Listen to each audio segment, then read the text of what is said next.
The Big Volcano by Ibrahim, age 7, Wichita, Kansas.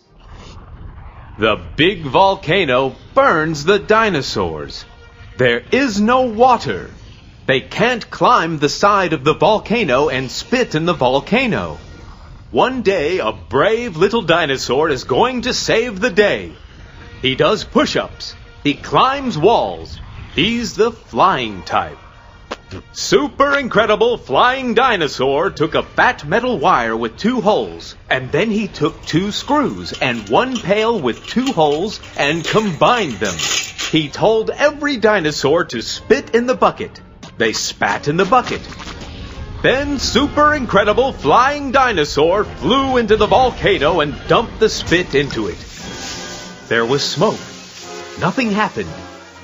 The day was saved thanks to super incredible flying dinosaur.